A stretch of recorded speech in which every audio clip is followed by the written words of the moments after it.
बच्चों, आप लोगों का स्वागत है। आज हम लोग पढ़ने वाले हैं संसाधन एवं विकास। ठीक है, तो संसाधन एवं विकास क्या होता है सर? तो रिसोर्सेज एंड डेवलपमेंट भी हम लोग इसको इंग्लिश में कह सकते हैं।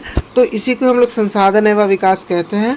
और मैं आपको पढ़ाने वाला हूँ एकदम मज़ेदार तरीके से। सिर्फ फुल देख लेना वीडियो को। और एक डाउट सबका रहता है तो मैं पहले क्लियर कर देना चाहता हूँ, इसका पीडीएफ आपको हमारे टेलीग्राम चैनल पे मिल जाएगा, जहाँ पे सब पीडीएफ हम लोग फ्री में प्रोवाइड करते हैं। और ये पूरे क्लास 10 को हम लोग यूट्यूब में फ्री में स्टडी मटेरियल प्रोवाइड कर रहे हैं। ठीक है, तो आप लोग हमारे साथ जुड़ना ना भूलें। तो देख लेते हैं।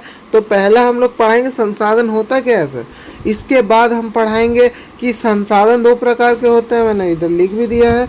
इसके बाद हम लोग प्राकृतिक संसाधन, मानवीय संसाधन, संसाधन का वर्गीकरण उत्पत्ति के आधार पर, समाप्ति के आधार पर, इसके बाद स्वामित्व के आधार पर, इसके बाद विकास के स्तर के आधार पर, सतत पोषणीय विकास, संसाधन से संबंधित सम्मेलन, कोयोटो सम्मेलन, ये बहुत इंपॉर्टेंट है। ठीक है, इसके बाद है तुम्हारा क्या बोलते हैं एजेंडा 21। इसके बाद संसाधन नियोजन। इसके बाद भारत में संसाधन नियोजन, गांधी जी का कथन, संसाधन का संरक्षण।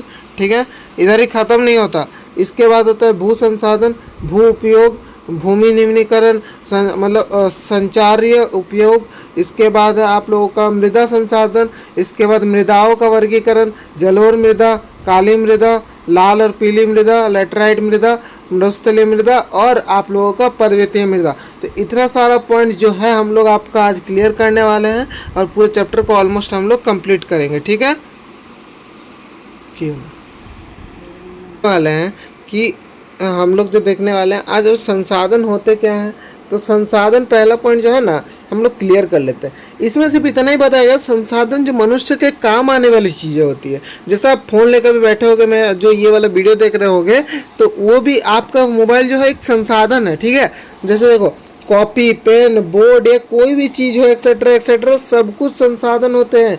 मतलब क्या लिखा हुआ है, मनुष्य के काम को जो आसान कर देता है उसे हम लोग संसाधन कहते हैं। ठीक है, मतलब रिसोर्सेज कहते हैं। ठीक, याद रहेगा। अब देखो, संसाधन के भी दो प्रकार होते हैं। ठीक है, याद रखोगे। पहला हो जाएगा मानवीय प्राकृतिक, इसके बाद मानवीय। मतलब प्राकृतिक में क्या होता है ना, प्रकृति से हमें निःशुल्क प्राप्त जो होते हैं उसी को हम लोग प्राकृतिक संसाधन कहते हैं। और जो मनुष्य के द्वारा बनाए जाते हैं और बेचे जाते हैं उसको हम लोग क्या कहते हैं, मतलब क्या बोलते हैं, मनुष्य, मतलब क्या बोलते हैं, मानवीय संसाधन। Okay, clear. अब देखो प्राकृतिक संसाधन का देख लेते हैं। देखो, ऐसे संसाधन जो प्रकृति द्वारा हम मनुष्य को निःशुल्क उपलब्ध कराई जाती है। जैसे आप लोगों का कोयला, पानी, हवा के लिए आपको पैसा लगता है, पानी के लिए मतलब पैसा लगता है, हम लोगों का नहीं लगता। जैसे हवा एकदम अनलिमिटेड, हम लोग जो सांस ले रहे हैं उस हवा, मतलब हवा आ रही तब ना, तो सब कुछ मतलब ये सब देखा जाए निःशुल्क है। ठीक है, आप देखो मानवीय संसाधन क्या है सर।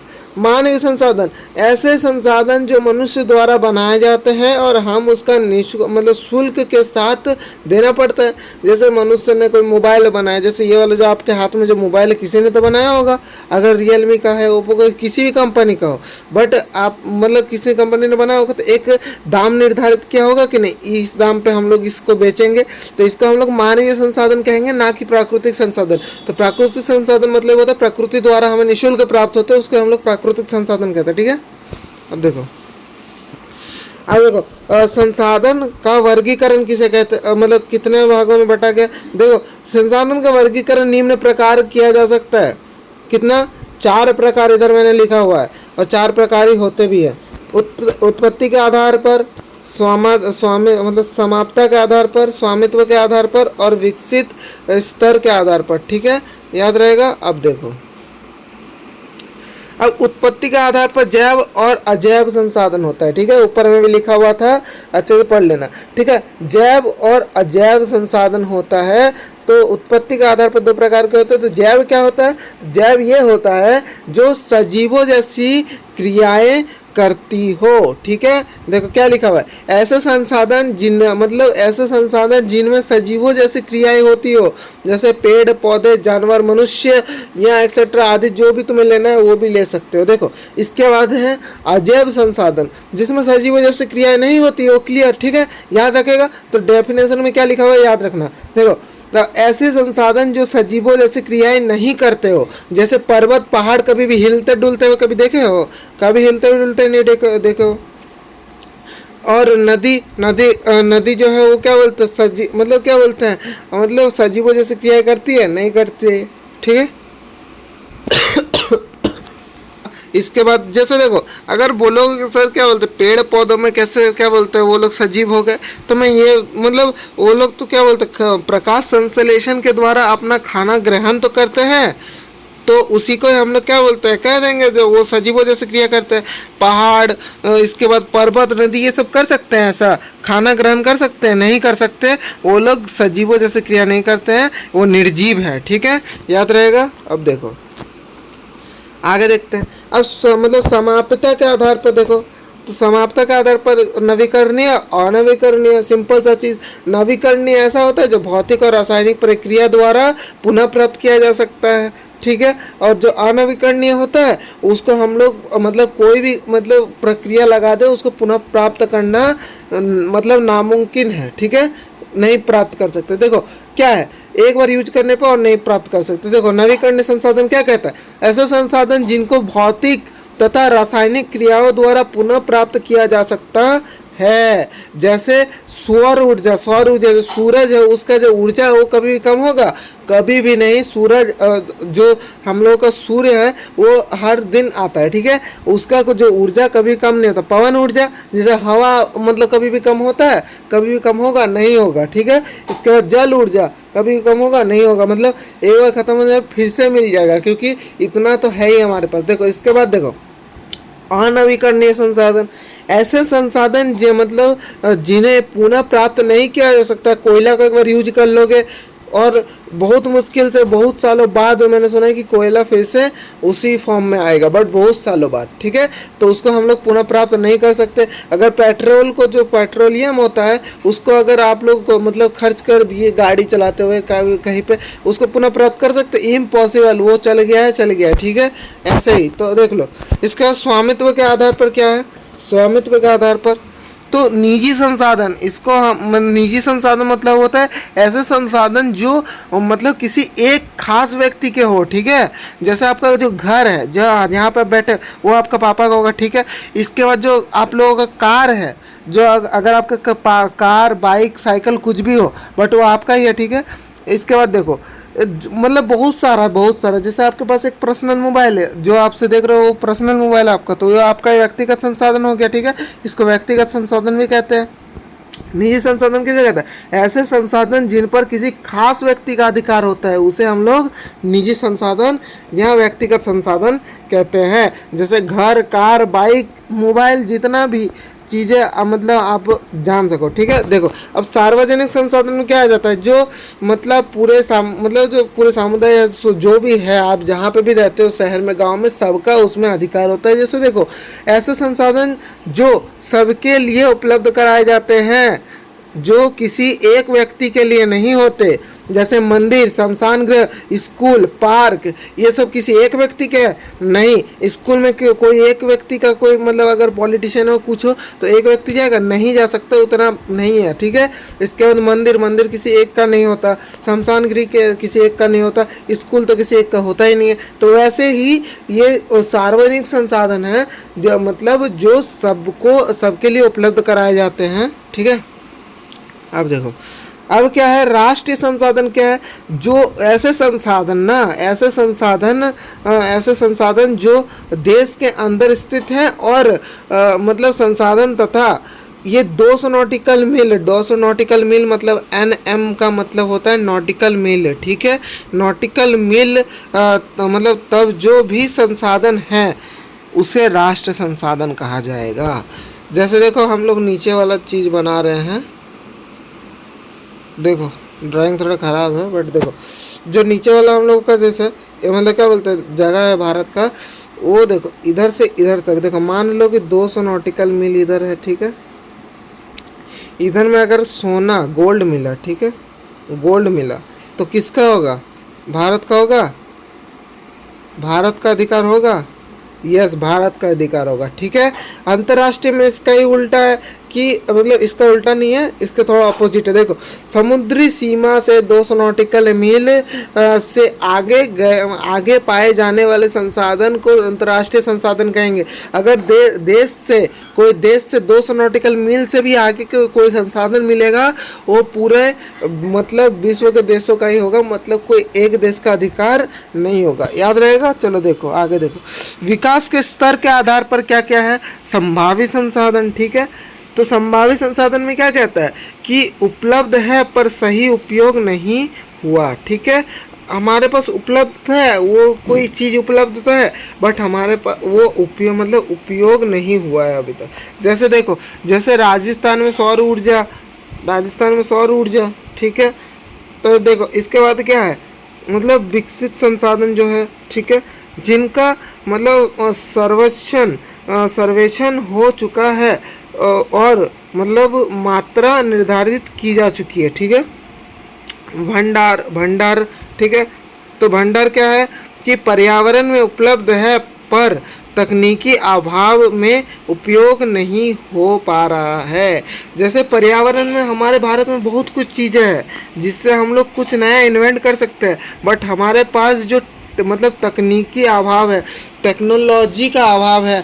मतलब जैसे आप चाइना में देख लो, चाइना अभी 23वीं 24वीं सदी में जी रहा है, हम लोग 21वीं सदी से भी नीचे का लग रहा है हम लोगों को, क्योंकि इधर कोई डेवलपमेंट ऐसा नहीं हो रहा है जैसे चाइना में हुआ है। आप अगर चाइना में जाते हो, आपने फ़ोटो तो देखा ही होगा चाइना का, अभी पूरा रूपरेखा ही बदल गया है उस देश का। ठीक है, तो इतना आप समझ लो, हमारे पास बहुत कुछ पर्यावरण में मिलते हैं, उपलब्ध है, बट हमारे पास मतलब तकनीकी नहीं है या टेक्नोलॉजी नहीं है उसको कुछ करने में। ठीक है, अब देखो मतलब संचित कोष क्या है, रिजर्व क्या है।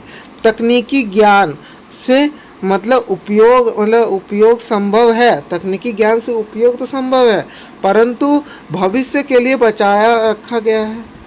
ठीक है, मतलब हमारे पास तकनीकी ज्ञान तो है और उपयोग भी संभव है, सब कुछ ऑल साइड भैया अब बन भी सकता है, बट ये भविष्य के लिए रखा गया है कि जब भविष्य आने वाली पीढ़ी होगी या कोई आने वाले लोग होंगे, वो जब बनाएंगे तो उनका हो जाएगा। ठीक है, ऐसे ही सोचा जाता है संचित कोष में। अब देखो क्या है कि सतत पोषणीय विकास क्या होता है सर, सबसे इम्पोर्टेंट पॉइंट है इस चैप्टर का। अगर ये नहीं पढ़े तो बहुत मतलब क्या ही बोले। देखो तो पढ़ लेते पहले, सतत पोषणीय विकास। तो मैं पहले इसको अंडरलाइन कर लेता हूँ क्योंकि बहुत इम्पोर्टेंट पॉइंट है। ठीक है,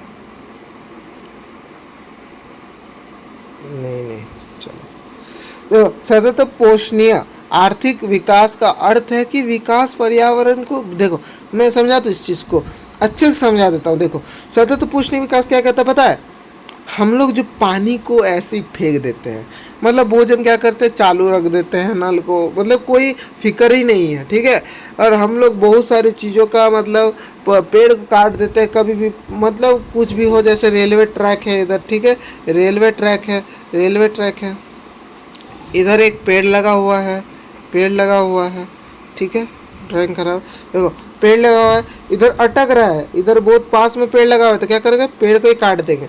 बट ऐसा नहीं करना चाहिए, पानी का वेस्टेज, पेड़ काटना, अदर चीज़ें जो भी है वो नहीं करना चाहिए। देखो क्या लिखा हुआ है कि सतत पोषणीय आर्थिक विकास का अर्थ है कि विकास पर्यावरण को बिना नुकसान पहुंचाए वर्तमान के विकास की प्रक्रिया भविष्य की पीढ़ियों को आवश्यकता की अवहेलना ना करे, कि आने वाली जो पीढ़ी होंगी, जैसे क्या बोलते आने वाली जो पीढ़ी होंगी, वो लोगों को कोई भी दिक्कत ना हो, वो ऐसे चीज़ करके हम लोग को बचा के रखना चाहिए। जैसे पानी को हम लोग ऐसे कर दे, मतलब नष्ट करते हैं, तो अगर आगे जब आने वाली पीढ़ी आएगी तब उनके पास पानी नहीं बचेगा, तो बोलेंगे कि सब पानी हमारे वो दादाजी ये सब क्या बोलते हैं फूंक के चले गए। देखो ऐसा ही बोलेंगे। ठीक है, इसलिए कभी भी ठीक है, कभी भी हम लोगों को मतलब सिर्फ अपना नहीं देखना चाहिए, देखना चाहिए कि आगे आने वाली पीढ़ियों को कोई दिक्कत ना हो। सतत पोषणीय विकास यही कहता है। ठीक है, अब देखो मतलब संसाधनों से संबंधित सम्मेलन।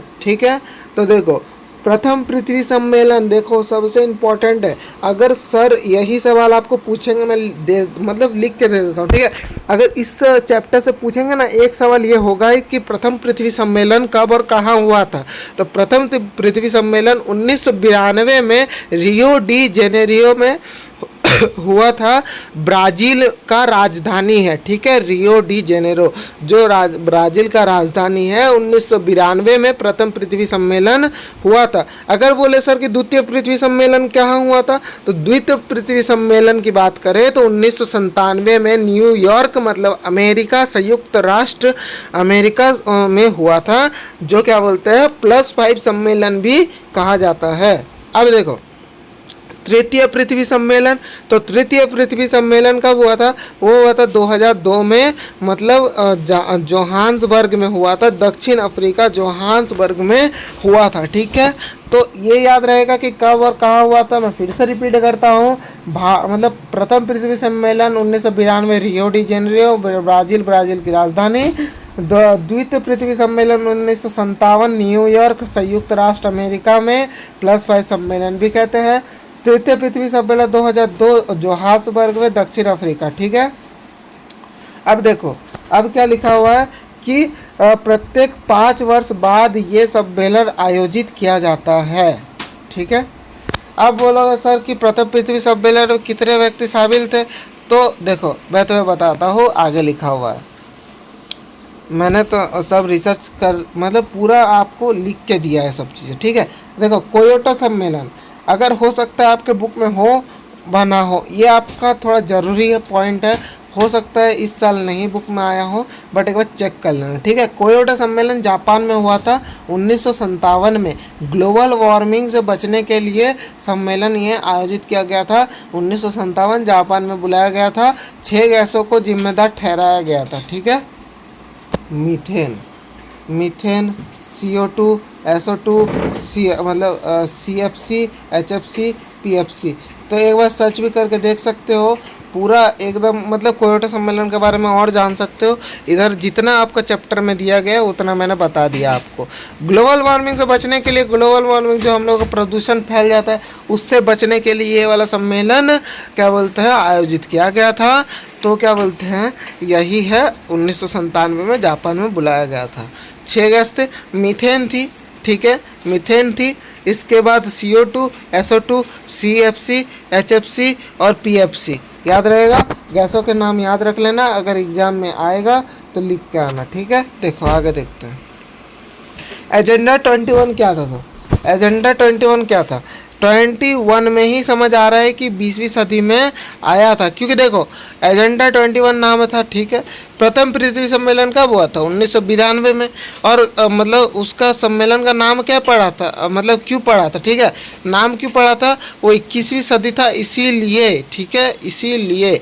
तो देखो अब 108 राष्ट्रीय अध्यक्ष थे, ठीक है, इस सम्मेलन में 108 राष्ट्रीय अध्यक्ष थे। मैं एक बात बताऊं, जो दूसरे कोई मतलब होता है तो वो बताता है 100+। मैंने सोचा कि आपको एग्जैक्ट बताना चाहिए सब चीज़ें, तो एग्जैक्ट मैं आपके लिए लेके आया हूँ एग्जैक्ट कितने सदस्य थे उस सम्मेलन में, ठीक है। तो देखो अब संसाधन नियोजन की बात करें ना, संसाधन नियोजन में हम लोग पॉइंट वाइज सब चीज़ों को पढ़ेंगे, ठीक है। इधर से थोड़ा इम्पोर्टेंट चीज़ आ जाता है तो ध्यान से सुनना। संसाधन नियोजन क्या होता है, तो पहला पॉइंट यही निकल आ जाता है, संसाधनों के विवेकपूर्ण उपयोग के लिए संसाधन नियोजन का सर्वमान्य राजनीति है, ठीक है। विवेकपूर्ण मतलब जहाँ पे ज़रूरत हो उधर ही मतलब जो क्या बोलते हैं संसाधनों का उपयोग करना चाहिए, ना कि जहाँ पे ज़रूरत नहीं है ऐसे ही कर दिए, उसको नष्ट नहीं करना चाहिए। हमारे जो संसाधनों को नष्ट नहीं करना चाहिए, नहीं तो आगे जाकर हमें बहुत दिक्कतें फेस करनी पड़ेगी। इसीलिए भारत जैसे देश में जहाँ संसाधन की उपलब्धता में बहुत अधिक विभिन्नता है, ये और भी महत्वपूर्ण है, ठीक है। हमारे देश में बहुत सारे संसाधन पाए जाते हैं, आपको पता ही होगा। इतना सारा संसाधन है ना कि हम लोगों को क्या बोलते हैं, मतलब हमारे जैसे देश में ना, मतलब बहुत ज़रूरी है ये संसाधन नियोजन, कि हम लोगों को क्या बोलते हैं, जहाँ पे क्या बोलते हैं, देखो इधर लिखा भी हुआ है कि बहुत अधिक विभिन्नता पाई जाती है, इसलिए और भी महत्वपूर्ण हो जाता है, क्योंकि अगर ज़्यादा संसाधन होंगे तो संसाधनों का दुरुपयोग भी ज़्यादा होगा। इसी वजह से ये वाला जो संसाधन नियोजन है भारत देश में खासकर मतलब सर्वमान्य या महत्वपूर्ण जो भी बोले ज़रूरी है, ठीक है।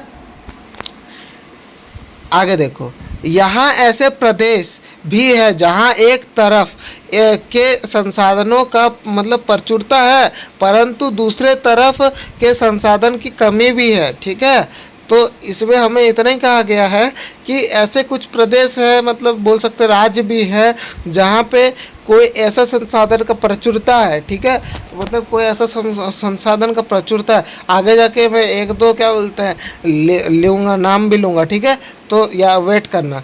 तो मतलब कुछ ऐसे राज्य जहाँ पे बहुत सा मतलब कुछ कुछ चीज़ों का प्रचुरता है, संसाधनों का प्रचुरता है, तो कहीं कहीं पे उसकी कमी भी है, ठीक है।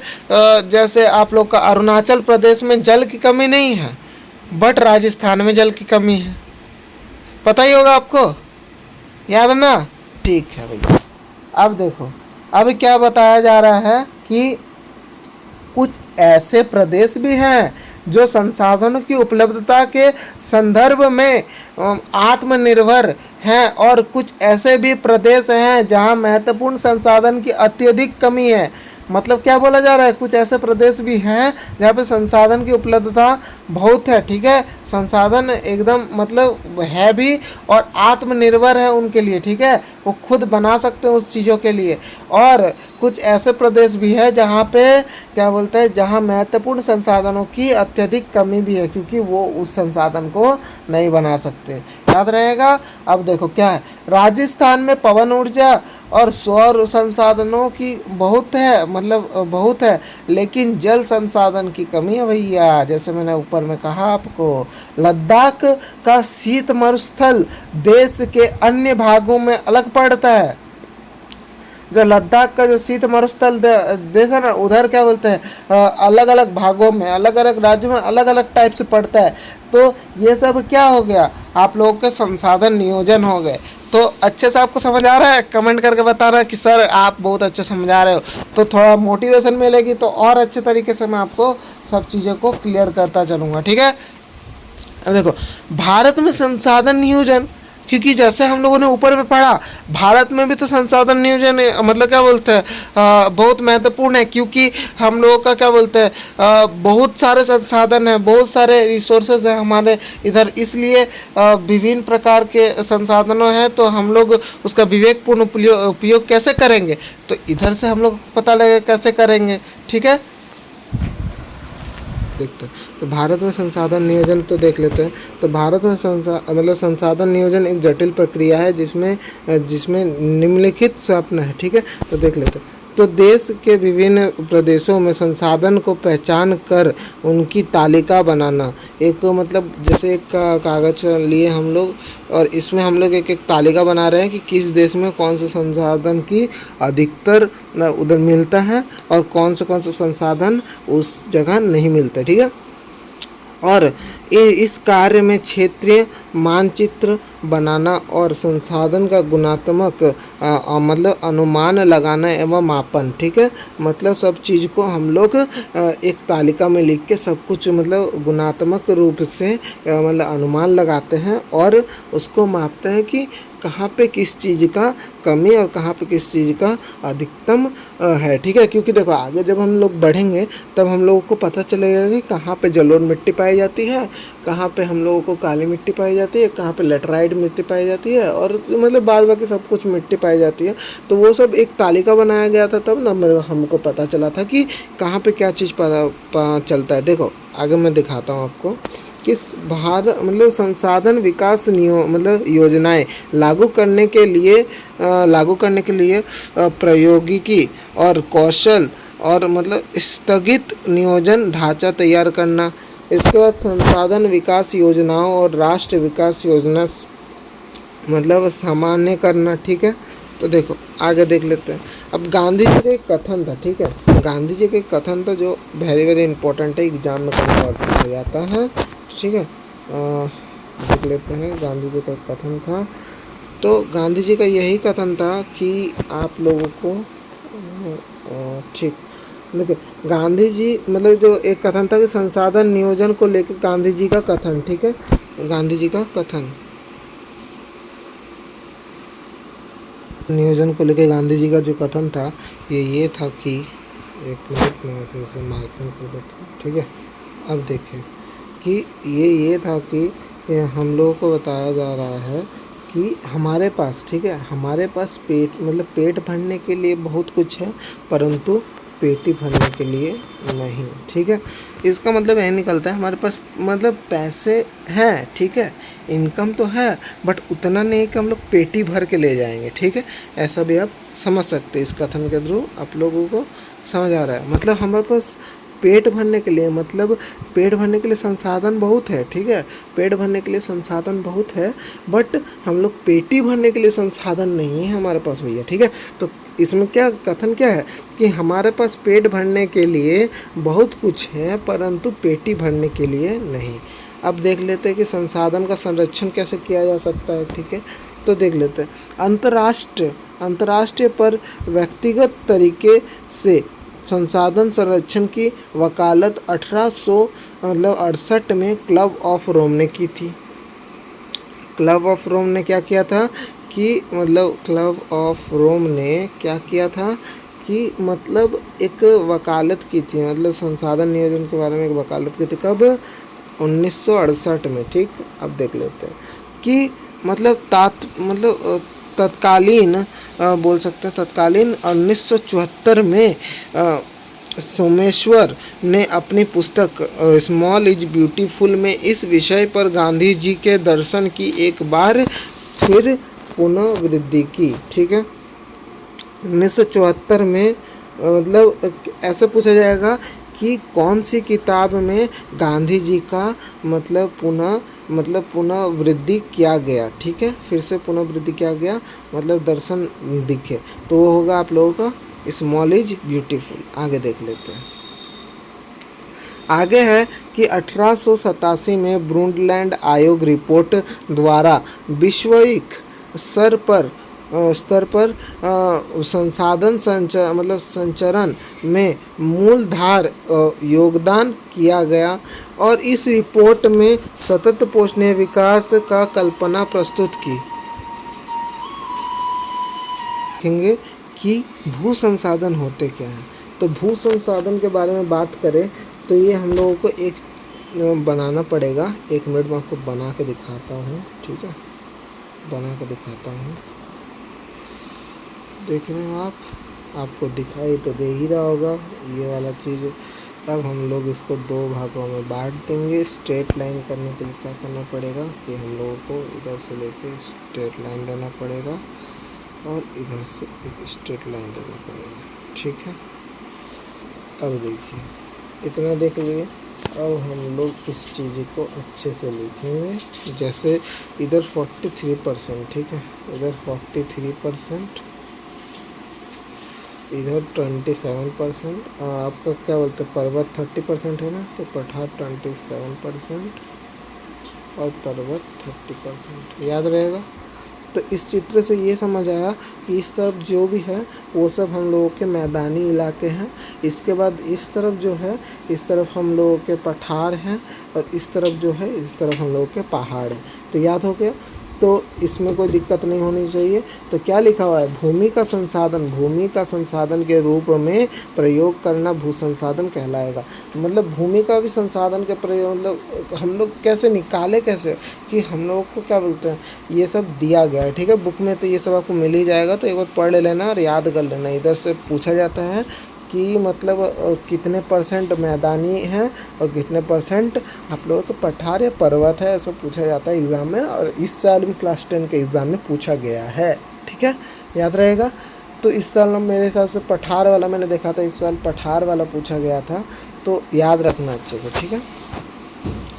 अब भू उपयोग क्या है, भू उपयोग की बात करें तो वह संसाधन का प्रयोग निम्नलिखित मतलब उद्देश्यों से किया जाता है, जैसे वन हो गया, ठीक है, वन हो गया, कृषि के लिए अनुपलब्ध भूमि, कृषि के लिए उपलब्ध भूमि मतलब उधर कृषि नहीं किया जा सकता, जैसे एक भूमि नहीं होती जहाँ मतलब प्राइवेट होती है, सरकार की भूमि होती है, उधर कोई भी पशुचारण भी नहीं कर सकता और कृषि भी नहीं कर सकता, वैसे भूमि है। इसके बाद वन हो गया, इसके बाद आपका मतलब कृषि के लिए अनुपलब्ध भूमि दो प्रकार की है, बंजर तथा कृषि अयोग्य भूमि, ठीक है।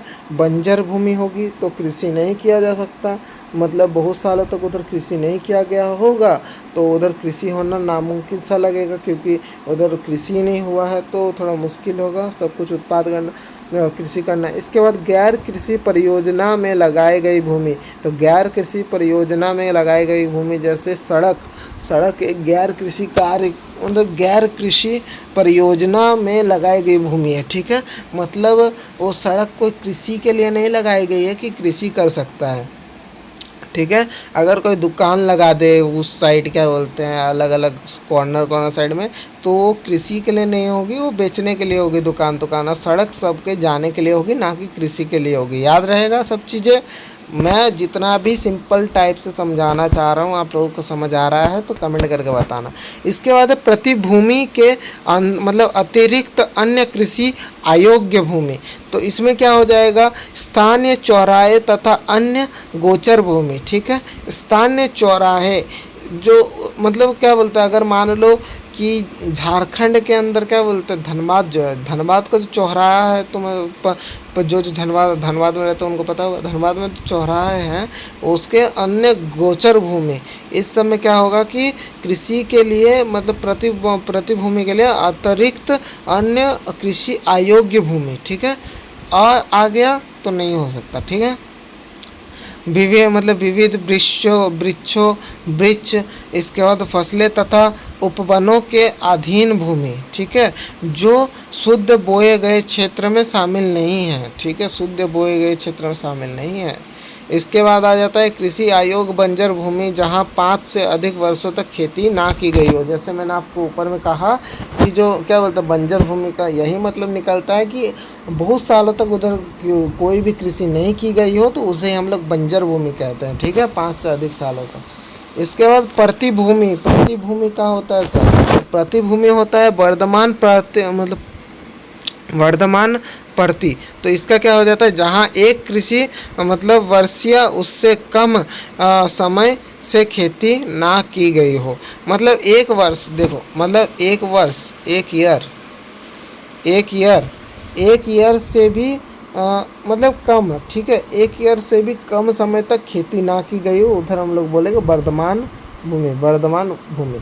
इसके बाद बोलेंगे वर्धमान प्रति भूमि के आंतरिक अन्य मतलब प्रतिभूमि पर मतलब पुरातन मतलब प्रति, इसको क्या कहेंगे कि जहाँ 1 से 5 वर्ष से खेती ना की गई है, तो इसको हम लोग मतलब क्या बोलेंगे वर्धमान प्रतिभूमि अतिरिक्त अन्य प्रतिभूमि या मतलब पुरातन भूमि भी कह सकते हैं। और हम लोग तो ये भी कह सकते हैं इधर 1 से 5 वर्ष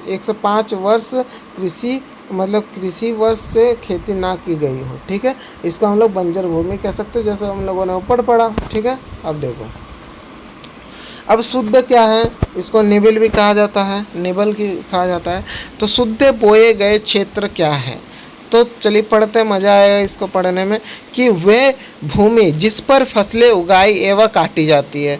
मतलब ऐसा भूमि ना जहाँ पे फसलें उगती है काटी जाती है, जहाँ पे खेती हो गया ना, खेत में हम लोग क्या करते हैं फसल उगाते हैं, काट देते हैं और बाज़ार में बेच देते हैं, वे शुद्ध बोए गए क्षेत्र कहलाते हैं, उसको शुद्ध बोए गए क्षेत्र कहलाएंगे।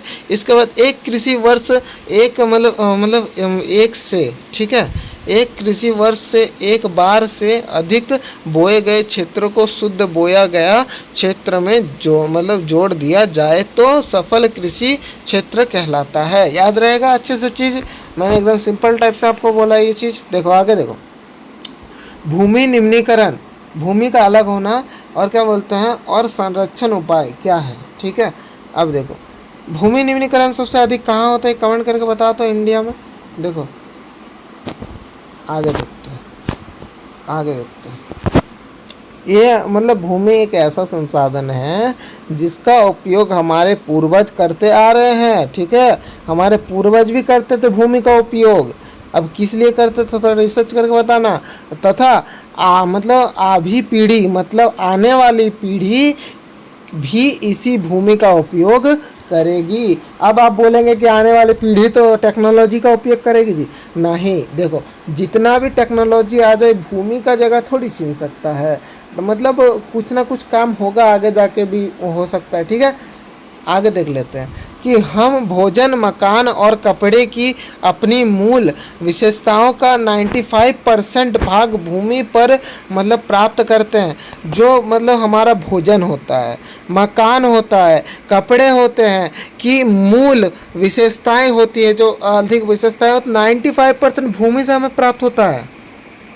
किसको प्राप्त मतलब किसको ये मतलब पता था ये चीज़, बताना कमेंट करके। गुजरात, राजस्थान, मध्य प्रदेश मतलब महाराष्ट्र में अति पशुचारण मतलब भूमि निम्नीकरण का मुख्य कारण बन चुका है, ठीक है। गुजरात, राजस्थान अगर बोले कि भूमि निम्नीकरण का मुख्य मतलब क्या बोलते हैं मुख्य कारण कहाँ कौन कौन से राज्यों में बन चुका है भारत में, तो लिख देना, 3 भी लिखोगे बहुत है। गुजरात, राजस्थान, मध्य प्रदेश और महाराष्ट्र, ठीक है। इधर क्या बोलते हैं देखो, पंजाब, हरियाणा और पश्चिम उत्तर प्रदेश जैसे राज्यों में अधिक सिंचाई, ठीक है। एक मिनट देखते हैं।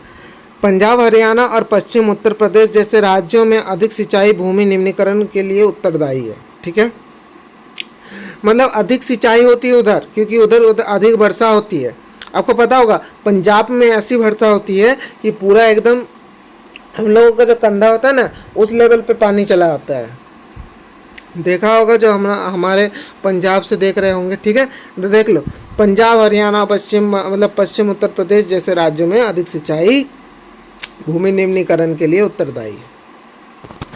अब देखते हैं अब क्या है कि मतलब अति मतलब सिंचन से सचिन से उत्पन्न मतलब जहाँकृता भी भूमि निम्नीकरण के लिए उत्तरदायी है, जिससे मृदा लवणीयत और क्षारियत लवण और क्षार, ठीक है। क्षार क्या होता है बताओ तो, लवण कैसे होता है बताओ तो। जो मेरे से पढ़े होगे ना केमिस्ट्री एक बार तो पता होगा, ठीक है। अब देखते हैं भूमि निम्नीकरण में समस्याओं को सुलझाने के लिए कई तरीके हैं। तो भूमि निम्नीकरण जो होता है हम लोगों का, उसको सुधारने के लिए हमारे पास भी बहुत तरीके हैं, ठीक है। क्या देख लो, पहले हम लोग देखेंगे नेक्स्ट पॉइंट को, वनोरोपण और मतलब चारागाही और उचित मतलब प्रबंधन इसमें कुछ हद तक मदद कर सकते हैं। इसके बाद पेड़ की रक्षा, मेखाना मतलब शेल्टर बेल्ट। इसके बाद पशुचारण नियंत्रण और मतलब रेतीली टाइलों की मतलब कांटेदार झाड़ियाँ लगातार स्थिर बनाने की प्रक्रिया भी भूमि कटाव की रोकथाम मतलब शुष्क क्षेत्र में की जा सकती है। अब क्या है, बंजर भूमि जो 5 वर्ष से ज़्यादा अधिक से क्या बोलते हैं कोई कृषि नहीं किया गया हो, उस क्षेत्र को हम लोग उचित प्रबंधन, खनन या मतलब नियंत्रण और मतलब औद्योगिक जल को परिशोषणकरण के मतलब पश्चात मतलब विसर्जित करने जल और भूमि प्रदूषण को कम किया जा सकता है, ठीक है। हम लोग मृदाओं का देखेंगे, मृदा संसाधन देखेंगे अब, ठीक है। एकदम अच्छे से सब पॉइंट को क्लियर कर रहे हैं। देखो मतलब मिट्टी अथवा सबसे महत्वपूर्ण निम्नीकरण योग्य प्राकृतिक संसाधन है। मिट्टी अथवा मृदा सबसे महत्वपूर्ण निम्नीकरण के योग्य संसाधन है, पता होगा। अगर आप उसको मृदा बोले तब भी चलेगा, मिट्टी बोले तब भी चलेगा भैया, ठीक है, याद रहेगा। चलो ये पौधों के विकास का माध्यम है जो पृथ्वी पर विभिन्न प्रकार के जीवों का पोषण करता है। मृदा एक जीवित तंत्र है, ठीक है, मृदा एक जीवित तंत्र है। अब कैसे वो मैं आगे तुम्हें बताता हूँ। कुछ सेंटीमीटर गहरे मृदा बनाने के लिए लाखों वर्ष लग जाते हैं भैया।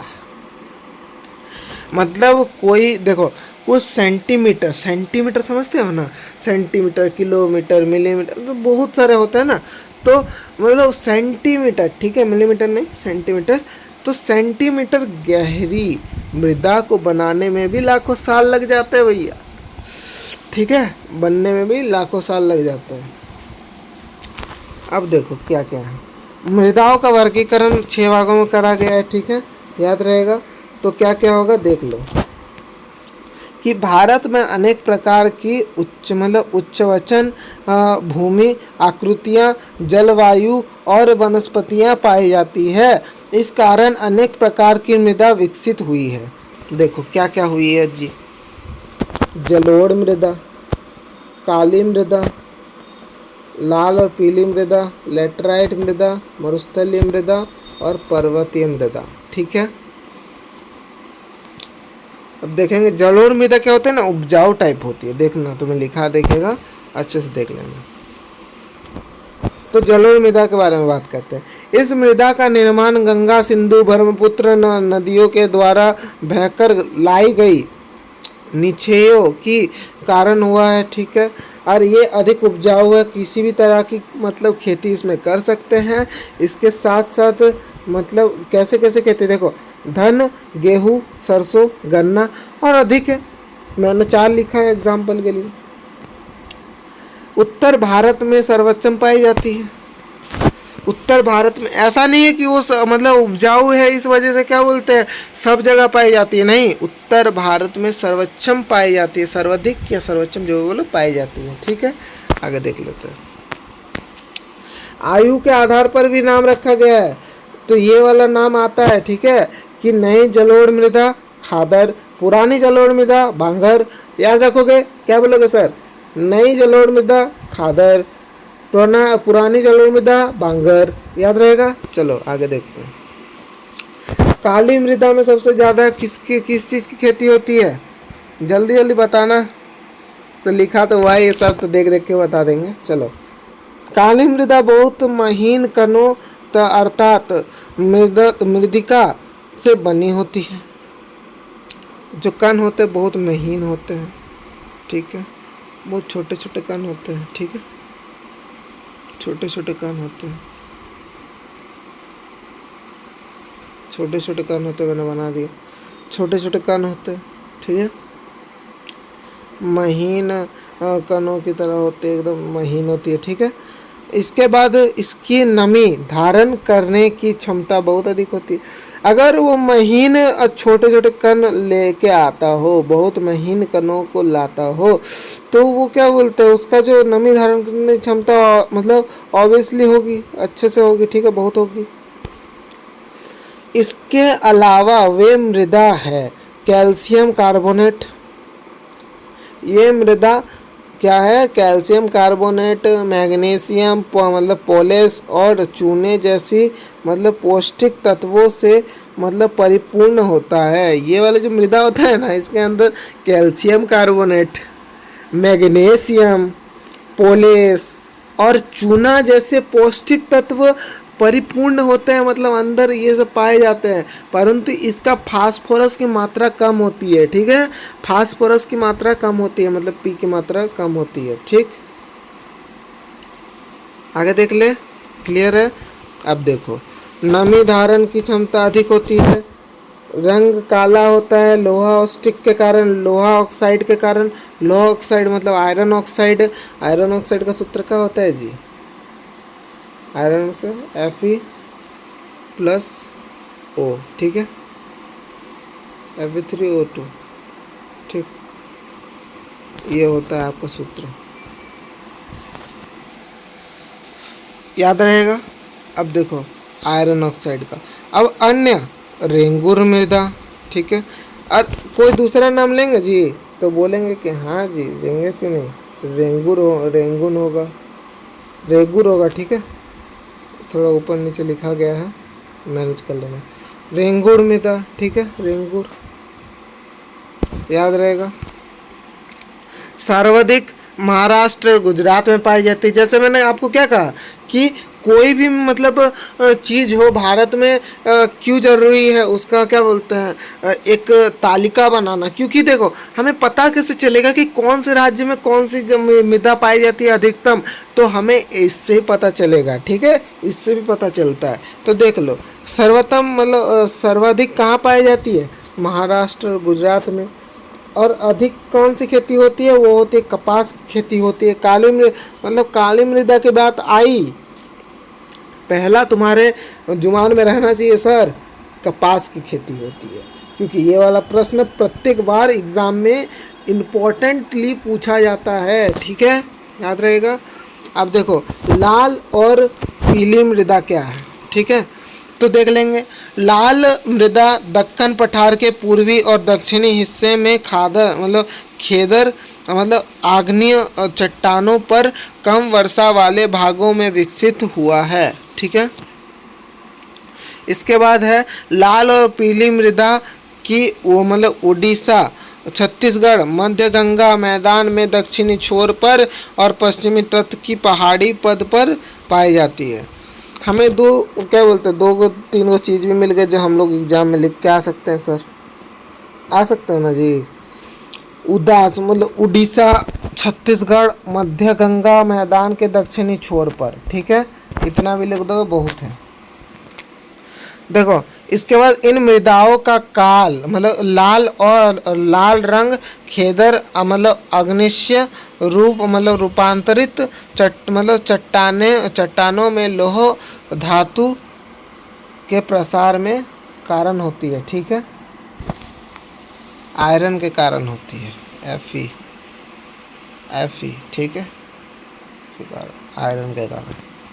अब देखो तो लेटराइट मृदा क्या, मैं ज़्यादा जानते हो अंदर नहीं जा रहा हूँ, साइंस में केमिस्ट्री में नहीं जा रहा हूँ, क्योंकि ये सब आपको सिर्फ ऊपर ऊपर से पढ़ना है, बस उतना डिटेल में नहीं लिखना है कि इसका रासायनिक सूत्र क्या होता है, ये सब वो सब नहीं रुकना आपको, ठीक है। देख लो लेटराइट शब्द ग्रीक भाषा के शुद्ध लेटर LATER इंग्लिश के लेटर से लिया गया है, ठीक है। ये जो लेटराइट का लेटर है ना, ये आपका ग्रीक भाषा से लिया गया है, जिसका अर्थ होता है ईट मतलब जो आप लोग ईट, कभी भी कोई भी आ रहा है धमकाने, ले ईट उठा के मारने लग जाता वैसे ना थोड़ा मजाक में था, बट सीरियसली मत लेना। देखो आगे क्या है, लेटराइट मृदा का निर्माण ऊष्मा कटिबंधीय तथा उपोष्ण कटिबंधीय जलवायु क्षेत्रों में आर्द्र तथा शुष्क मतलब स्थितियों के एक के बाद एक आने के कारण होती है।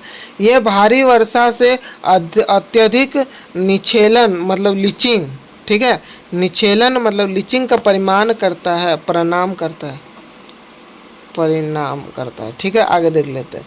लेटराइट मृदा अधिकतर गहरी तथा अम्लीय, अम्लीय का पीएच मान क्या होता है, 6 से कम होता है, 6 से कम होता है। और अगर हम लोग क्षार की बात करें तो 8 से अधिक होता है, ठीक है। और जो 7 होता है वो हम लोगों को उदासीन होता है, याद रहेगा। 7 जो होता है वो आपको उदासीन होता है, उदासीन। पढ़ाना नहीं चाहिए था, मैंने एक्स्ट्रा में पढ़ा दिया, ठीक है, उदासीन होता है। अब देखो इसमें सामान्यतः पौधों के पोषक तत्व की कमी होती है, और ये अधिकतर दक्षिणी राज्यों महाराष्ट्र के पश्चिम तट क्षेत्र में, उड़ीसा, पश्चिम बंगाल के कुछ भागों में तथा उत्तर पूर्वी प्रदेशों में पाया जाता है, ठीक है। आगे जाते हैं। ये सब तुम्हें पता चल गया ना कि कौन से भागों में पाया जाता है, कि मतलब महाराष्ट्र, ठीक है, राज्यों में महाराष्ट्र, पश्चिम घाट, उड़ीसा, बंगाल, पश्चिम बंगाल और उत्तर पूर्वी पाए जाते हैं, ठीक है, याद रहेगा। अब आगे चलते हैं। अब हम लोग को बहुत क्लोज आ गए, एंड करने के सिचुएशन में आ गए कि मरुस्थलीय मृदा क्या होता है सर। तो मरुस्थलीय मृदा राजस्थान में पाई जाती है, थार का मरुस्थल, और पश्चिम पंजाब में भी पाई जाती है। ठीक है, समझ गए, राजस्थान और पश्चिम बंगाल। अब देख लेते हैं वन मृदा क्या है। वन मृदा मतलब पर्वतीय मृदा क्या है। तो पर्वतीय मृदा मिट्टी, पर्वतीय मिट्टी जम्मू, अरुणाचल, सिक्किम और हिमाचल में पाई जाती है। अगर आपको अच्छे से डिटेल से जानना है ना, एक बार रिसर्च करके देख सकते हो सब चीज़ें। जितना एनसीईआरटी और आपका जितना भी कवर है उतना मैं आपको करा दे रहा हूँ। ठीक है, अब देखो मृदा अपर्दन और संचरण, ये छोटा सा चीज़ है। ये क्या है सर कि मतलब मिट्टी का संचरण, मतलब क्षारण, मिट्टी का क्षारण ही मृदा मतलब आप लोगों का अपर्दन कहलाता है। आई होप ये वाला चैप्टर आपको बहुत डीपली और अच्छे से समझ आया होगा। ठीक है, चलिए एक हार्ड बना दिए हम आप लोगों के लिए, एक हार्ड बना दिए हैं। ठीक है, एक हार्ड बना दिए हैं, और उसके साथ साथ आप लोग सिर्फ हमारे साथ ऐसे जुड़ के हमें सपोर्ट दिखाते रहिए, और आप लोगों को 95% लाने में क्लास 10th 2027 के स्टूडेंट्स को हम लोग नहीं रोक सकते, क्योंकि वे मेहनत करने से डरते नहीं हैं। सो आई होप आप लोगों को अच्छे से सब चीज़ें समझ आ गई होगी। हो सकता है ये वीडियो बहुत लॉन्ग हो गया हो, बट आपको सब चीज़ें समझ आई है, ये मैटर करता है। ठीक है, सो थैंक यू, धन्यवाद आप लोगों का सपोर्ट दिखाने के लिए। हम लोग मिलते हैं नेक्स्ट वीडियो में। हम लोग अब डायरेक्ट सत्ता की साझेदारी पढ़ने वाले हैं।